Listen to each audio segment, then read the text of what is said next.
In the quiet village of Ajani, where red clay roads met whispering palm trees, lived a young girl named Zubaida. Her feet were often dusty, her clothes simple, but her eyes shone with a light no dirt could dim. She was known for her sharp mind, her gentle spirit, and a smile that carried both strength and sorrow. Zubaida's family was poor. Her father had died when she was just 10, leaving her mother to raise 5 children alone. The family farm had long dried up, and her mother's illness only made things harder. Zubaida, the eldest, had taken on the burden of keeping the home together. She worked in the mornings, read by lantern light at night, and still found time to help her younger siblings with their lessons. But Zubaida had a dream, not of gold or fine clothes, but of change. She wanted to lift her family out of hardship, to prove that a girl from a forgotten village could rise through wisdom and hard work. One morning, the village square buzzed with news. Chief Adekunle, the wealthy ruler of Ajani, had announced a search for a personal assistant to serve in his palace. The job came with high pay, proper housing, and, most of all, respect. For most girls, it was an impossible dream. But Zubaida's heart stirred. "This is my chance," she whispered to her mother. Her mother coughed weakly and said, "The palace is no place for soft hearts, Zubaida. Power eats the careless." But Zubaida only nodded, kissed her mother's forehead, and made her way to the palace the next morning. Dozens of girls stood in line, some wearing their best wrappers, others whispering sweet greetings to the guards. Zubaida wore plain brown cloth and carried only her confidence. When her turn came, she stood before Chief Adekunle. He was tall and dark, with silver in his beard and pride in his eyes. Beside him sat his councilman, watching silently. "Why? Do you want to work in my palace?" the chief asked. Zubaida didn't blink. "To serve my village with honor, to learn, to grow, and to feed my family," the chief chuckled. "And what makes you think you can handle the fire of this house?" She looked him in the eye. "Because I've walked through fire before and I'm still standing." The room went quiet. The chief raised a brow, intrigued. By sunset, the list was read aloud. "Zubaida, daughter of Mariam the Weaver, is chosen." The village cheered. Some were happy, others whispered. "Her beauty must have helped her more than her brain," one woman muttered. But Zubaida ignored them. Her heart pounded with hope. For once, something had gone right. That night, she packed a small bag and hugged her siblings tightly. Her mother held her hand. "Zubaida," she said softly, "do not let the shine of the palace blind your soul. Promise me you'll keep your dignity." Zubaida nodded, tears in her eyes. "I promise, Mama." As the palace gates closed behind her, she looked up at its golden roof and whispered to herself, "This is just the beginning." But deep in the shadows of the palace, eyes were already watching her, and not all of them had good intentions. Zubaida's first days in the palace were like walking through a dream. The halls were wide, the air scented with oils, and every corner shimmered with wealth. She was given her own small room, a new set of clothes, and meals unlike anything she had eaten before. But Zubaida never forgot why she was there: her family, her sick mother, and the future she had promised herself.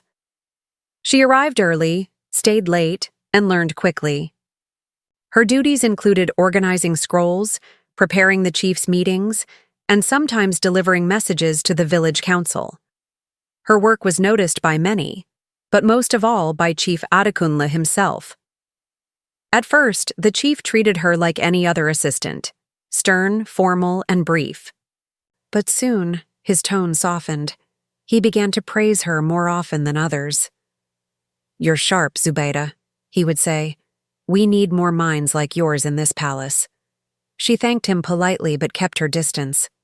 She had heard stories, whispers, in the village and among palace maids, about the chief's wandering eyes. He had power, charm, and wealth, and he knew how to use them. Still, Zubaida reminded herself daily, I came here to work, not to be noticed for anything else. But the chief was persistent. One evening, after a long meeting, he called her into his private chambers to discuss important papers. She walked in, clutching her notes, only to find him sitting with a drink, the room lit dimly by oil lamps. "Come, sit," he said, pointing to the cushion beside him. Zubaida hesitated. "I can stand, sir." He laughed softly. "Always so formal. You can relax around me." She sat at the far end of the mat, careful not to meet his eyes directly.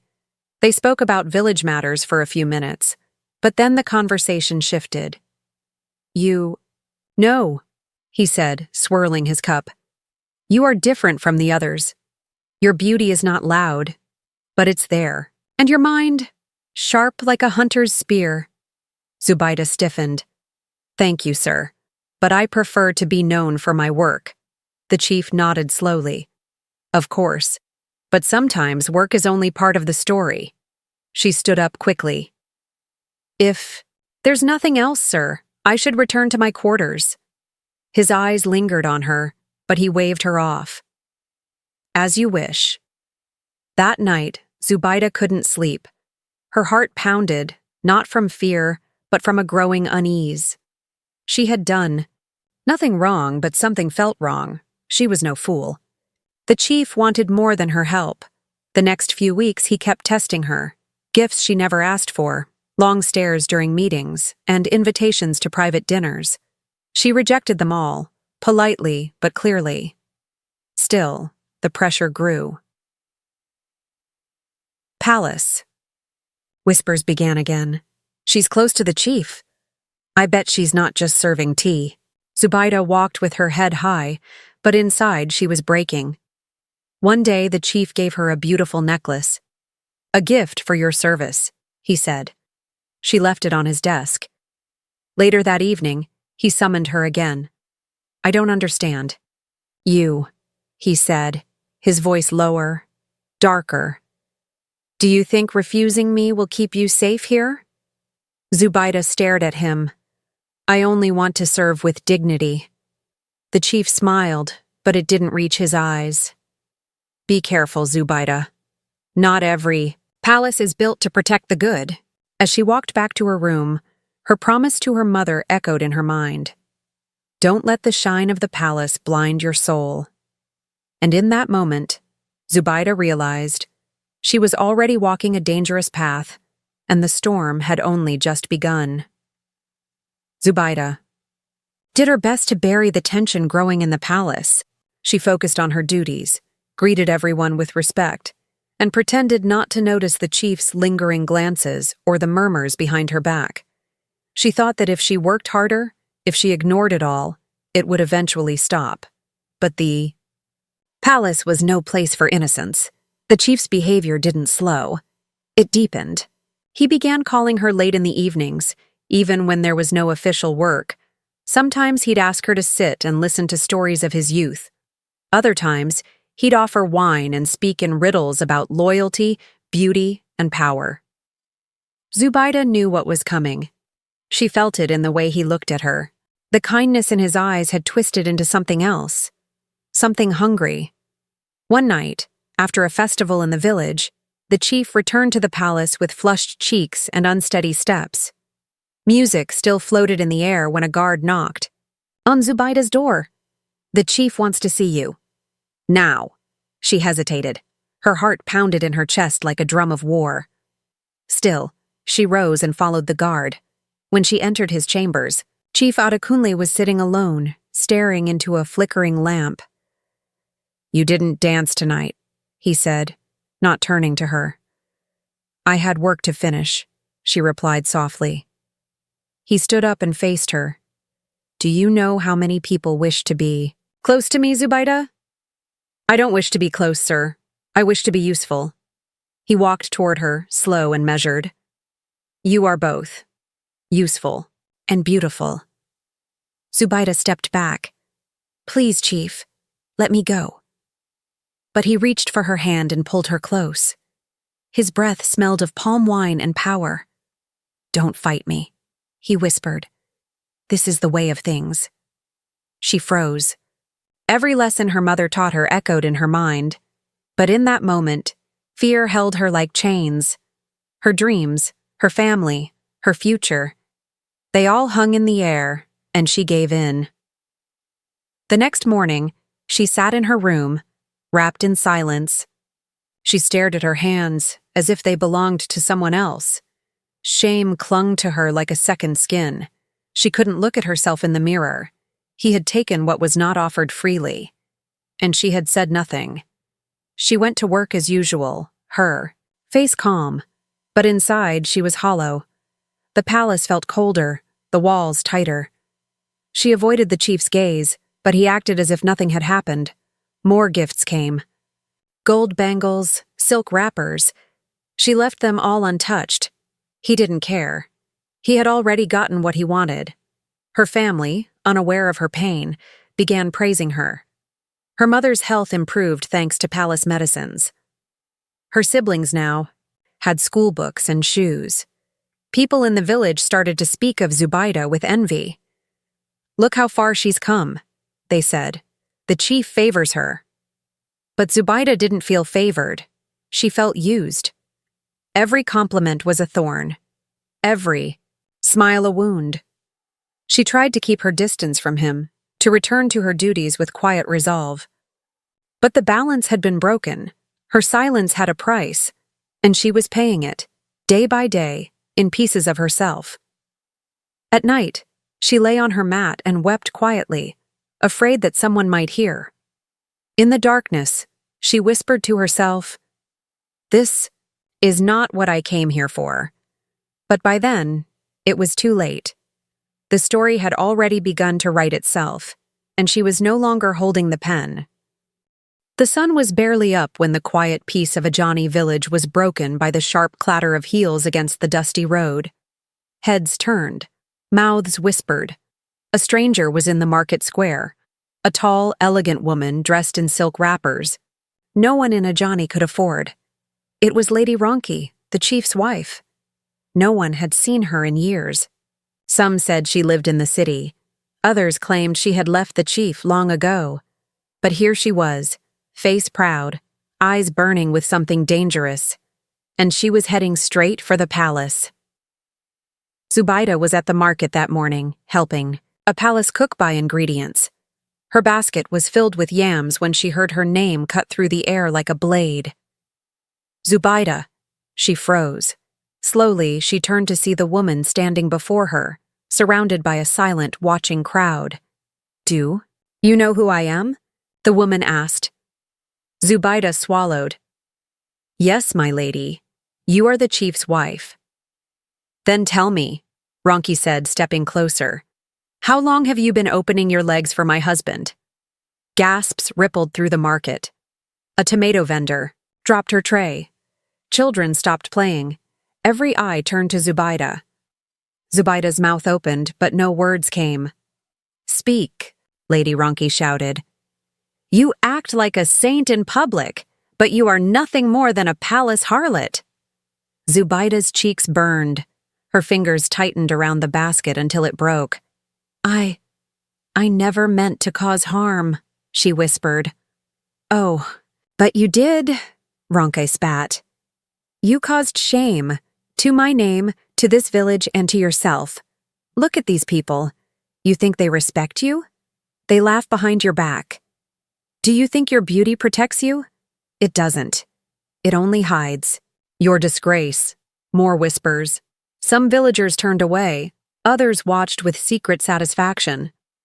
A few even nodded in agreement. "She was too close to the chief," someone murmured. "I always knew it wasn't just her brains," another said. Zubaida looked around. She searched for a friendly face. Someone. Anyone. But even the women she had once helped at the well now avoided her gaze. And then, from behind, came another voice. "Enough, Ronki." It was Chief Adekunle, standing at the edge of the market with 2 guards. "This is not the place." Ronke turned to him, fury in. Her eyes. "You will defend her here, in front of your people?" The chief said nothing. He didn't even look at Zubaida. He simply gestured to the guards to escort his wife away. As they walked off, Ronki shouted over her shoulder, "I will not rest until this girl is out of your palace, out of your life." The crowd slowly began to scatter, but the shame stayed. Zubaida stood alone in the middle of the market. Her basket was on the ground. Her name had been dragged through the mud. And the man who had caused it all? He walked away without a word. When she returned to the palace, whispers followed her like a shadow. The maids no longer smiled. The guards looked at her differently, some with pity, others with interest. Her mother, when she got home that night, didn't say a word.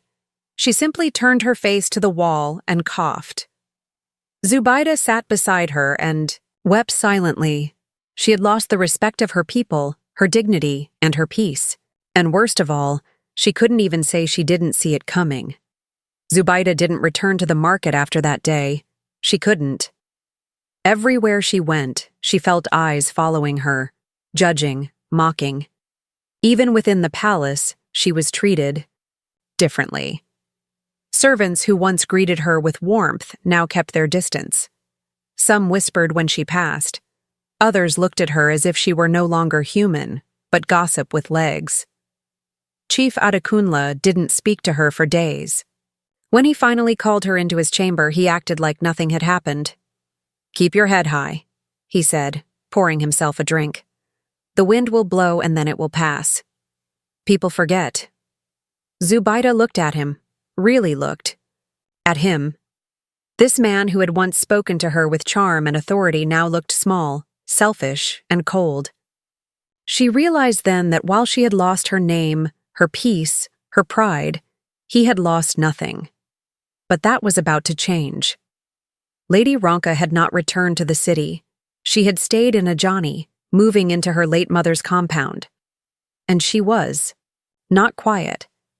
She visited elders, stirred councils, and spoke to women. "This is not just about me," she said. "It's about all of us. How many girls must suffer in silence?" Her voice grew louder with each passing day. And soon, others began to come forward. A palace maid told her story, how the chief had cornered her in the storage room and threatened to fire her if she didn't smile more. Another girl from a nearby village said she had been sent gifts. After working in the palace, and when she refused to visit the chief's chambers, she was dismissed without explanation. The council could no longer stay silent. Rumors had become testimony. And the chief, once untouchable, was now surrounded by whispers too loud to ignore. Zubaida, hearing all this, felt something strange stir inside her. Guilt and relief, twisted together. She wasn't the only one. But none of them had spoken before. They had all swallowed shame and stayed silent, just like she had. That night, she picked up a pen and wrote her resignation. She didn't send it to the chief. She posted it outside the palace gates. A note for all of Ajani to read. "I served with hope in my heart and fell into the trap of power. I was not taken by force, but fear is its own prison. I am not proud. I am not innocent, but I am no longer silent. If my fall becomes a warning to other girls, then let the whole world hear it." By morning, the letter had been copied, whispered, and passed around like fire in dry grass. The village was shaken. That same day, Zubaida left the palace with only a bag of clothes and a scarf wrapped tightly around her face. She returned home, but it was not the same home anymore. Her mother had fallen sick again. The medicines from the palace were gone. The children looked at her with quiet confusion. They had loved her for what she had brought them: food, books, warmth. But now, even they could feel the shift in the wind. And the worst part? No one would hire her. Her name had become a shadow that crept into every doorway. When she went to a nearby village seeking work, a merchant looked at her closely and said, "Aren't you the palace girl?" She nodded. "I have nothing for you," he said. Zubaida walked home that day under the blazing sun, her feet heavy, her eyes dry. She had fallen, but not from wealth or status. She had fallen from grace, and now all she had left was the long road to redemption. Zubaida no longer woke with hope. Her days blurred into one another, mornings filled with silence, evenings haunted by regret. She walked the village paths with lowered eyes, carrying water, washing clothes, and caring for her mother, whose health was slipping once again.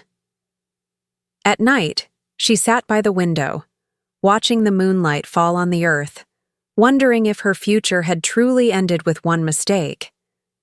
Then one afternoon, while she was sweeping the compound, a stranger arrived. A tall man with kind eyes and a warm voice. "Are you Zubaida?" he asked. She hesitated. "Yes. What do you want?" "My name is Kwame. I come from the town of Aleru. I run a small learning center for girls. Trade, reading, confidence. I've heard your name, and I've read your letter." Zubaida stiffened. "You came all the way here for a scandal?" Kwame shook his head gently. "I came for the truth and courage. Both were in your words." She narrowed her eyes. "So what now? You want to interview me like the others? Write more stories about the palace girl?" "No," he said simply. "I want to offer you a role at our center, to teach, to guide, to help other girls avoid the mistakes we've all made." Zubaida almost laughed. "You think I'm fit to teach anyone?" "I think the best teachers are not the ones who never fall, but the ones who get back up." She didn't answer. The man left her with a note containing the address and walked away. For days, the paper sat under her pillow, untouched. Her pride battled her pain. What would people say if she left the village? What would they say if she dared to rise again? But one morning, her mother looked at her with tired eyes and said, "Zubaida, you are not finished. You are just wounded. Go where you can heal." And so, with a small sack and a heart still heavy, she left Ajani behind. Aleru was different, bustling, diverse, unfamiliar. But the moment she stepped into the learning center, something inside her stirred. Girls of all ages filled the space, some weaving mats, others reading aloud, some drawing in the dirt with sticks. Kwame introduced her to the staff, and over the next few weeks, Zubaida was given small tasks: organizing books, helping with writing, classes, listening to young girls' worries. At first, she kept her voice low and her presence quiet. She didn't want to be seen. She didn't want to be known. But one day, a girl named Raliat, no older than 13, asked her, "Miss Zubaida, is it true you worked in the palace?" Zubaida froze. The room went still. She looked into the girl's wide, curious eyes and said, "Yes. And I left because I made a mistake, one I regret. But I'm here because I don't want you to make the same." Raliat nodded slowly, then smiled, and just like that, something opened inside Zubaida. She began to teach with confidence. She shared her story carefully, always with a lesson, never for pity. She warned the girls about charm without character, power without purpose. She taught them dignity, honesty, and the strength of saying no. One evening after class, Kwame walked beside her. "You've changed this place," he said. "Do you know that?" She smiled faintly. "I'm just trying to plant what I never had, someone who understood." And in that moment, under the fading sun, Zubaida realized she was no longer the girl who had cried every night in a palace room. She was becoming something new. A woman rebuilding her life, brick by quiet brick. Years passed like river water, steady, quiet, and never returning the same.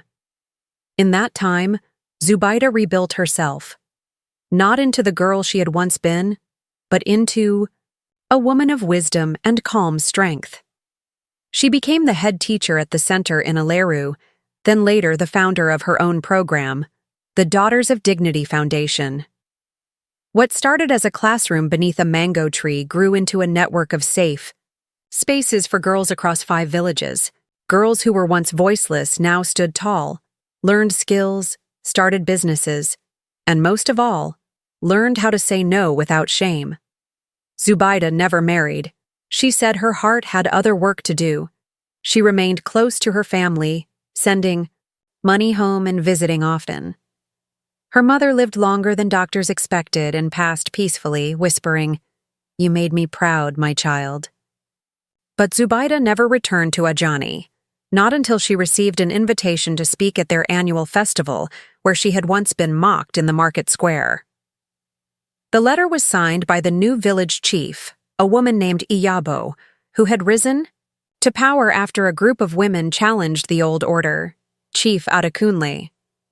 He was gone, stripped of power and exiled after more testimonies from women like Zubaida and the palace maid surfaced. His fall came slowly, but it came completely.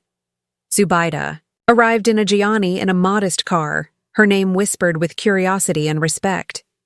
Is that her? She looks different. She's the one who spoke the truth. At the festival, she stood before a large crowd under a bright canopy. The same market square that had once humiliated her now had a stage with her name on it. Children sat in rows, mothers leaned in. Even old men who once dismissed women's voices now listened. She wore no gold, no makeup, only a plain blue wrapper and her head held high. She began, "Years ago, I stood here with my face burning in shame. Not because I had done evil, but because I stayed silent when I should have spoken. I let power and fear trap me." She paused, letting the words breathe. "I made a mistake, but I learned, and I rose. Not because people believed in me, but because I decided to believe in myself again." The crowd was silent. Even the birds above seemed to listen. "I speak to every girl here today. Guard your heart. Guard your future. Power is not always loud. It sometimes smiles before it strikes. And to every boy and man, respect is not a favor. It is a duty." A few people wiped their eyes. Others nodded deeply. Zubaida stepped down from the stage and was met by girls from Ajani's new learning center, now named after her. "Miss Zubaida," one of them asked shyly, "do you still cry at night?" Zubaida smiled. "No, my dear. I cry no more, because now I speak. And speaking gave me back my peace." As the sun set over the village, drums began to play. The people danced, not for a chief, but for the return of a daughter who had once fallen, but risen higher than any had expected. And somewhere in the rhythm of that evening, in the dust kicked up by dancing feet, the shame that once clung to Zubaida faded into memory. She had turned her scars into seeds, and from them, a whole garden of hope had grown.